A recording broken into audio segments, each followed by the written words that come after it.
What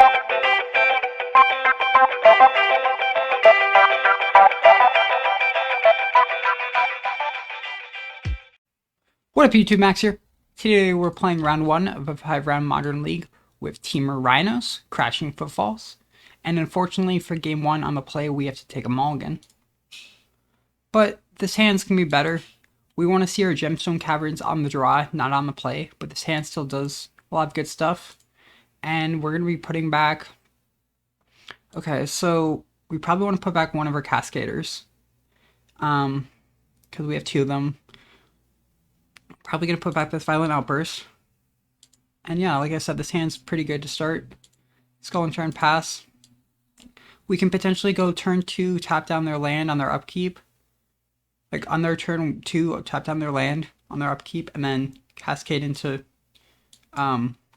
and then play Shardless Agent. Okay. So force Aether Vial from opponent. There's an option there for us to Force of Negation it, but I think they might be a little aggressive. Okay, Brazen Borrower. So now in their upkeep, we're gonna tap down their land, and hopefully we draw into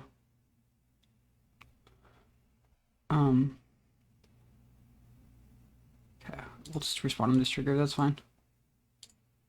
So ice down their land. Hopefully we draw into a way to cast our Shardless Agent. We did not. We draw into the worst possible. A Crashing Footfalls, which is definitely the worst possible there, unfortunately. But another miss. Okay, so now we have to decide. We might want to... So we have some options. We can Brazen Borrower their Aether Vial, which doesn't seem great. We can we can also just play this Crashing Footfalls. But I think I'd rather hold up Brazen Borrower, even though it doesn't seem amazing. Missing a couple land drops is tough here for sure. Okay, so it looks like they're going to put something in. They're going to put in Birds of Paradise. And then they're cracking. I'm gonna go ahead and bounce that Aether Vial of their hand now, before they can use it again. It's not the best play in the world, but I think it's still the one we gotta make. Okay, so they get a tapped Temple Garden, untap it. We have Force of Negation plus Brazen Borrower at the ready. And yeah. That's definitely the play to make here. Get rid of the Collecting Company. Alright, so come on land. Perfect. So we need to grab preferably a green. So start up Stomping Grounds, shock it in, and now do this Cascade here. Play with Crashing Footfalls. Get 10 power on the board, no big deal. Next turn we can Cascade into another one. So we're in a good spot. Crashing Footfalls, when the deck goes off like this, it's pretty hard to beat. And I know we missed the lane drop, but unless opponent has like Supreme Verdict. I'm joking. Teferi. Teferi is very good against our deck. They can bounce Rhino, and now we can't Cascade until we get rid of it. Looks like Bishop of the Wing. What? Okay. Are they playing Angels as well? That's pretty sweet.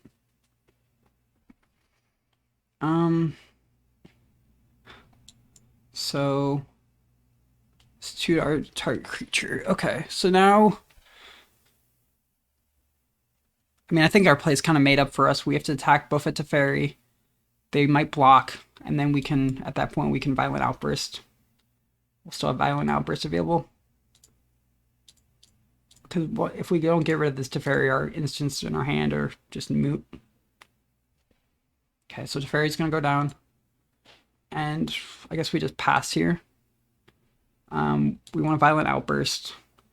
And a turn, or in response to another Teferi, maybe. Just when we have an opportunity, we're going to Violent Outburst, get 2 more Rhinos. Pumping the team's not relevant here, but at least we'll get 2 more Rhinos. Another Bishop of the Wings, okay. So when Angel enters, they get a lot of life. which that is an angel. So they're gonna gain 8 life. Jeez, it's a lot. And then here's an Aether Vial. Okay. And now, being on the end step, you're gonna get a 4/4 and gain 8 more life. Seems strong. We're gonna Violent Outburst here. I don't know if it matters the timing exactly, but place second cast Crashing Footfalls. I'm not sure if this is gonna be enough to stop them though, because they're gonna go up to 28. And our 4/4s aren't looking great. Fury's a good one to draw. Fury's not a bad one. So our turn could consist of Fury pitching the Dagon, getting rid of this angel and the birds, and then we can suspend the Crashing Footfalls after we attack. That's not bad.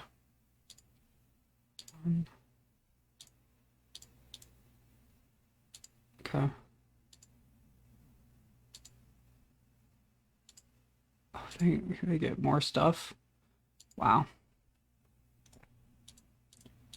I think we just have to attack for 12 here. I don't think we can afford to attack with our Shardless Agent. But these are some safe attacks we're making now, at least. Opponent's going to agree and just take the damage, which we don't like seeing. We're going to suspend our third Crashing Footfalls. Aether Vial to 1. Or 2. Is it 1 or 2? To 1. Opponent now with 1 card in hand. 2 cards in hand, excuse me. Cracking the Canopy. Digging for something else. Us missing some line drops is unfortunate. And this is kind of one of the downsides of playing this Footfalls deck. This Rhinos deck is... Jeez. Once you kind of get your pinnacle, once you reach the best you can do, it's not much you can do to catch up from being behind. So what I mean by that is we've presented the best we can do is playing a bunch of Rhinos, and they're like, well, we can beat that, then we're just in trouble. Okay, so another Brazen Borrower. It's interesting. I mean, we can attack, and then if they give us some favorable blocks, we can maybe bounce an Angel Token or something to surprise them. We can also just Brazen Borrower this Angel and attack then. That's probably the best play. So get rid of that Angel.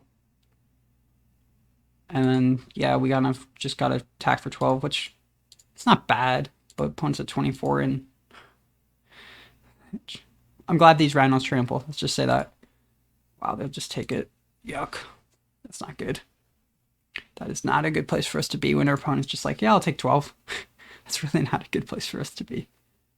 These Brazen Borrowers in our hand don't do anything, really. Here's a Courser of Crufix. Opponent's playing an interesting deck.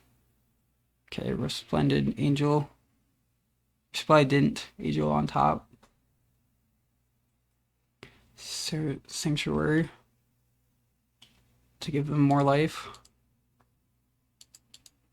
Okay, at 14. I'm trying to think what we could really draw to get out of this. I don't think there's a whole lot.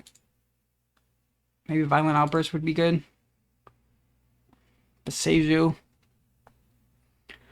They can get rid of their Courser, which isn't bad, but also give them land.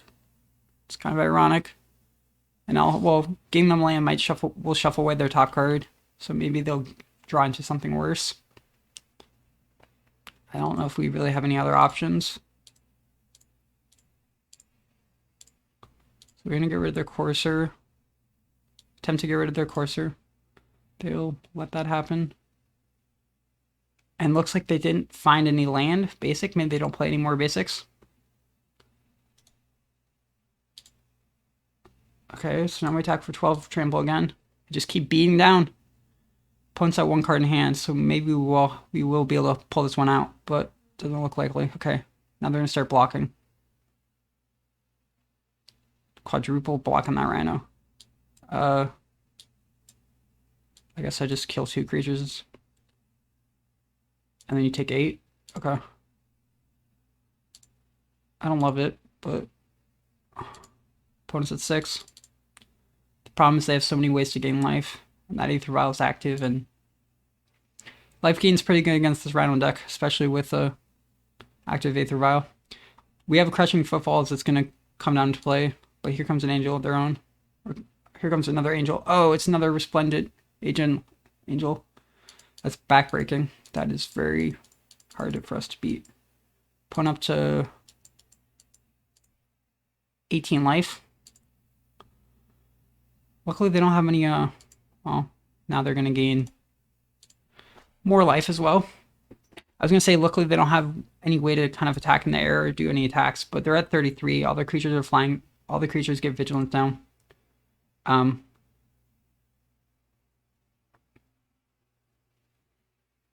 on.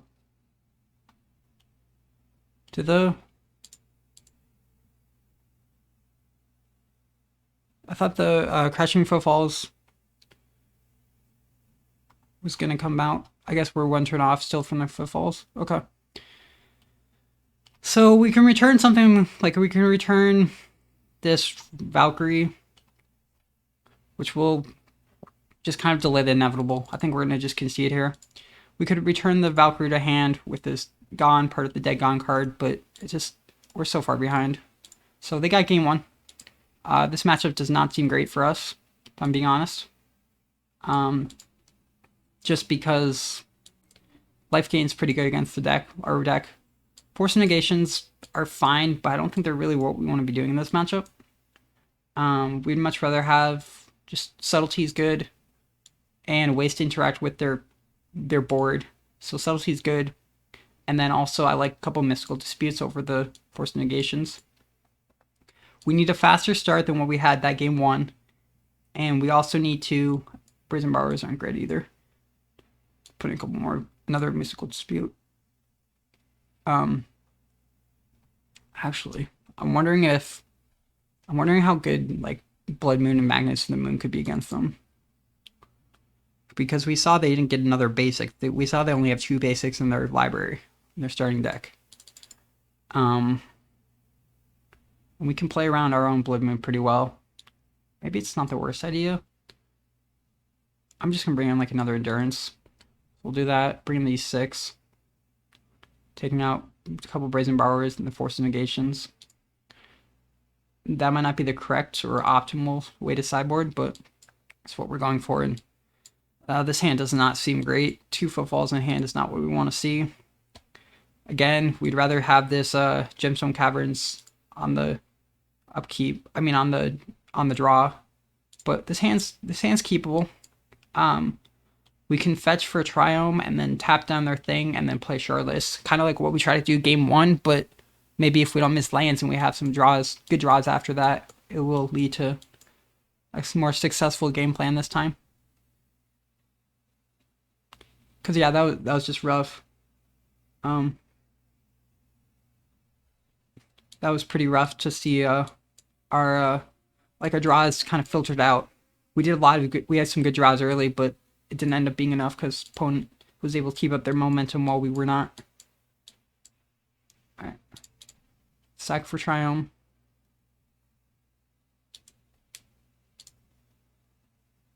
And untap. Bonecrusher Giant's an interesting one. So we could just play Gemstone, or we could play Steam Vents and Shock. I think we're okay just playing the Gemstone. Stopping on their upkeep to tap down their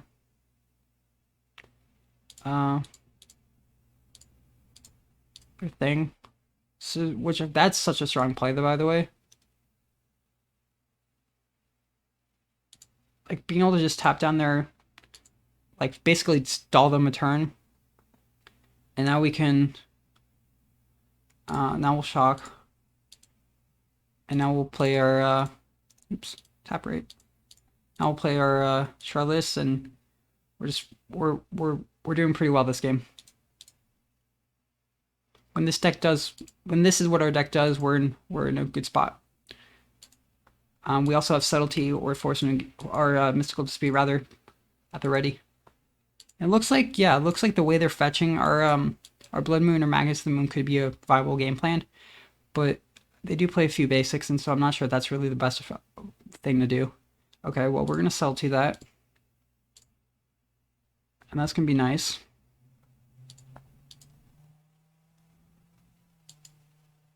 So that's just more tempo on our side, and that's what this deck wants to do. It just wants to tempo the opponent out and kind of just beat down with 4/4s until it wins. So attack for you to 10.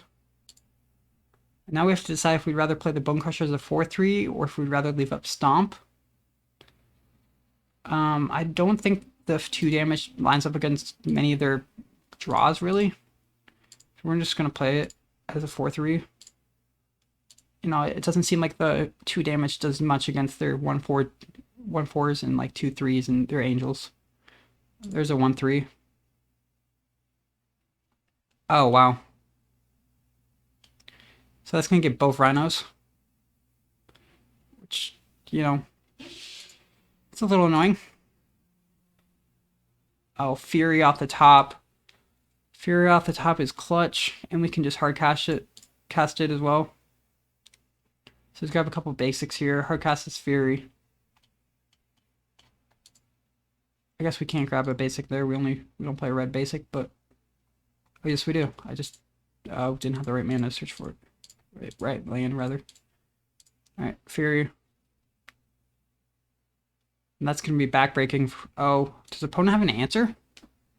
What could they have? Okay, they're just saving some time with their tapping. Okay. With their fetching.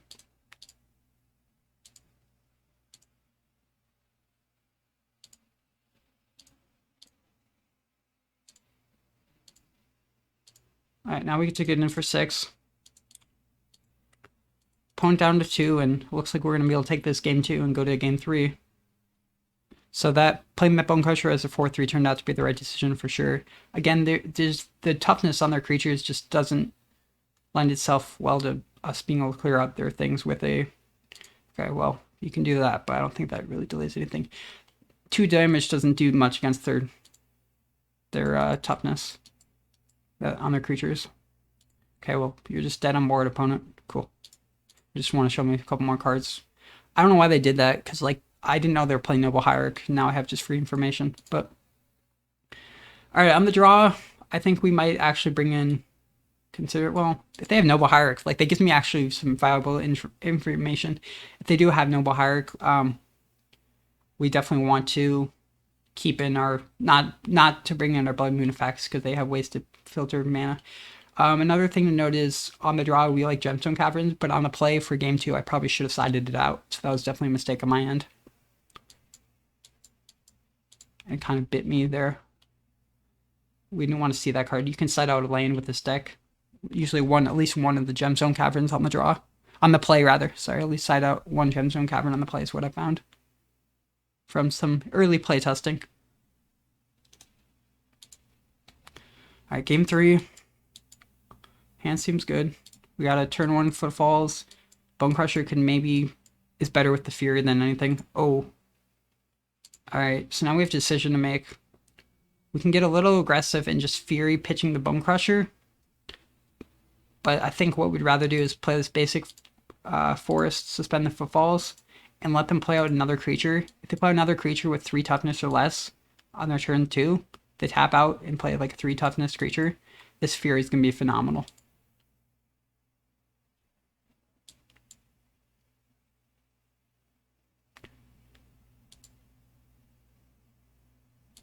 Cool. Okay, Fury's gonna be pretty good here. Fury could be very nice indeed. Falls on 3. Well, our play is kind of easy.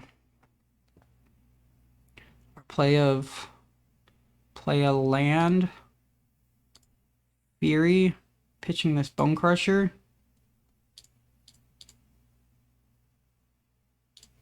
Two and 2. Get rid of those. Spend another Footfall, which we'd rather not have our Footfall suspended. We'd rather just be playing them naturally, or cascading into them rather. But it looks like opponent's missing. Oh no, they just played land pass. Never mind. But they don't have any play. Triome enters tapped. Okay. Well, grab a basic mountain. Kind of playing as if I have Blood Moon, just because we can afford to. The way our hand's laid out. Play a there's our footballs. Make 10 power, turn 3, because that's strong. Okay, so we have 1 on 2 and 1 on 3 suspended footfalls. So in a couple turns here, we're going to just start getting more Rhinos. And just 2 basics in a hand, but our opponent doesn't know that. Opponent with the third Horizon Canopy. They're going to take 3 life and collect a company. That's not a terrible play. Oh, wow. That was a pretty good one for the opponent to find. They're going to get rid of both of our Rhinos. And the Bishop's pretty good too. That was a nice collecting company by the opponent for sure.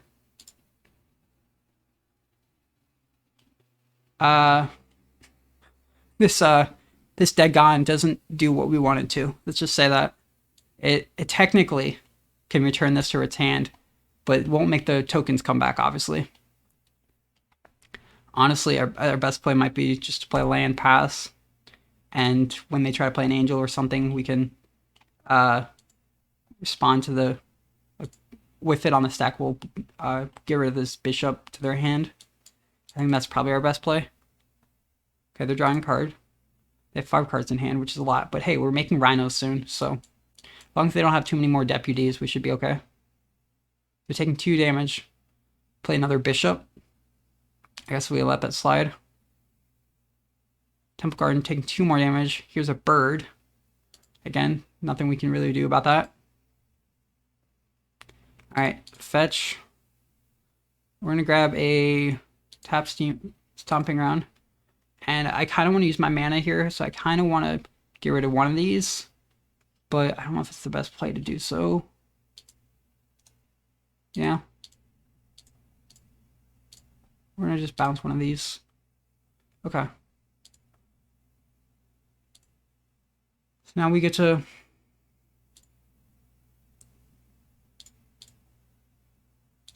we get to make a couple 4/4s, which is always nice.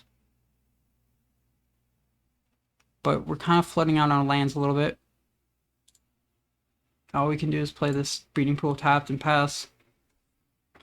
So if opponent has another deputy, that will be really bad for us here. They're going to draw a card. They're looking for one. Looks like. Maybe they're just looking for more lands, although getting rid of a land to look for a land doesn't seem logical, so I don't think that's what's going on.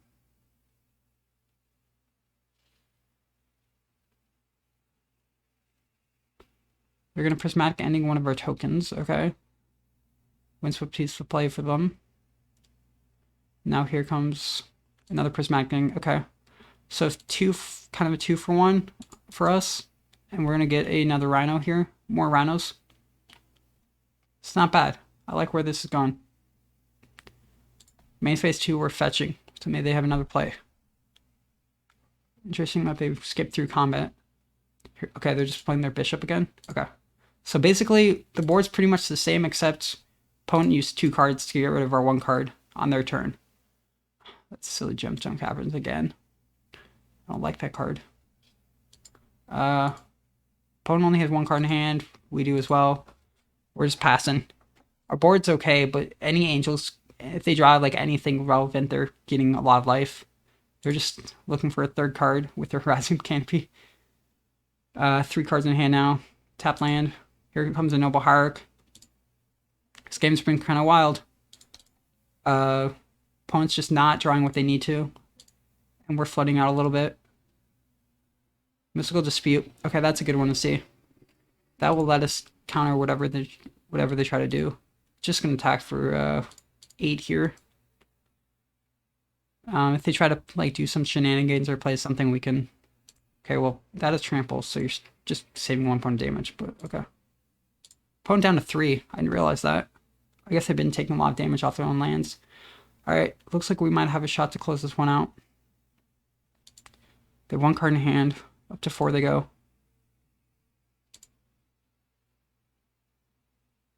Just another land for us. I guess we should attack with everything here. Because, like, the less blockers they have on the Rhinos, the better. The more damage is coming through. And so that means our... maybe that wasn't the best attack.